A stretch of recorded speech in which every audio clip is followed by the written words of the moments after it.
Already. We're live. We're live. We're live already.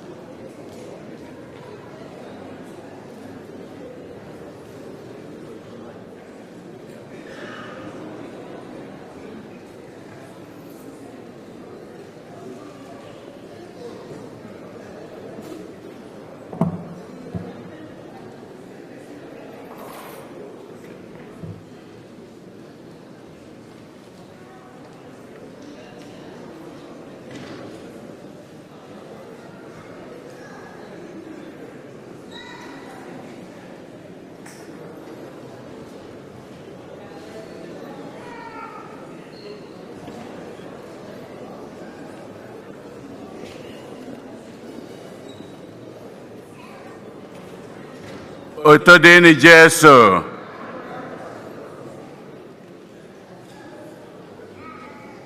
Tata bụ ụka nke anọ n'oge mbilite n'ọnwụ Kristi. Afọ nke abụọ na-arụ ụka. Igbo Catholic Community ji obi aṅụrị ekene ezinụlọ anyị niile na ndị ọbịa niile nọ n'ime ụlọ ụka anụnwa tata.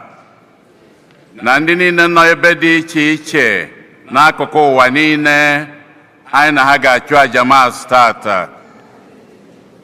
Na aja nke Mass tata, Anita Oluchi Asueze na-enye Chineke ekene n'ụzọ pụrụ iche n'isi Monica Ogbuafọ, onye na-elota mgbe eji were mụọ ya, na Angela Ofegbu, wee na-ayọ ka Chineke na-agọzi ha, na-echekwaba ha, na-edu ha. Ụmụ Monica Ogbuafọ na-enyekwa Chineke ekene oge ugbu ọ na-eleta mgbe eji were mụọ ya, wee na-ayọkwa ngọzi Chineke ogologo ndụ na n'isi ya. Ndị enyi Prọfesọ Clement Udeze na-enye Chineke ekene n'isi nke ya oge ugbu a ọ na-elotakwa mgbe eji were mụọ ya, wee na-ayọkwara ike n'ebe ọ nọ, na-ayọ odudu Chineke, amara ya na ngọzi ya.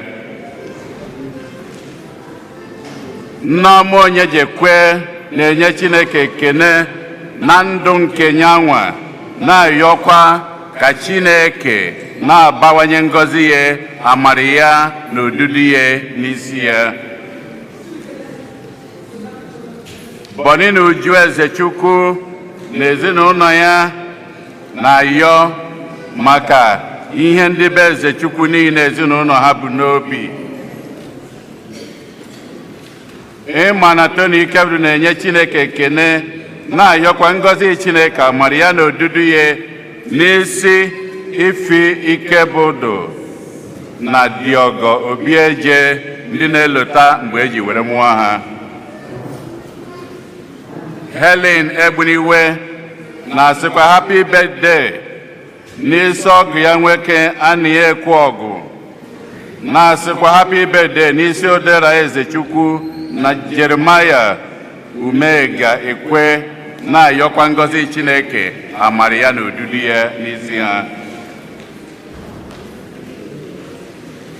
Ndị enyi Monica Ogbuafọ na Angela Ofegbu na-ayọkwa ngọzi Chineke pụrụ iche n'isi ha, wee na-ayọkwa ka Chineke were amara ya na-aza ekpere, na-enyekwa ha ngọzi oge ugbu a wee dịrị na-aga.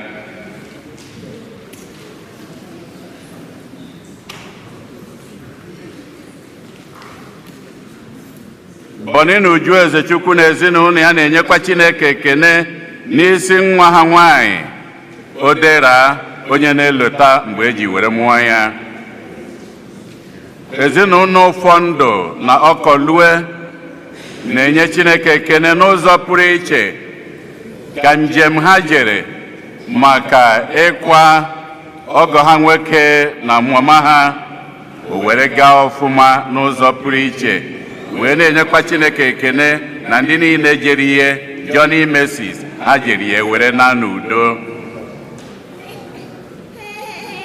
Ịma ike bụ na-enye Chineke ekene n'isi Amaka Ọkpala na-ayọkwa ngọzi Chineke amara ya n'obibi ya n'isi ya oge ugbu a ọ na-eleta mgbe eji were mụọ ya.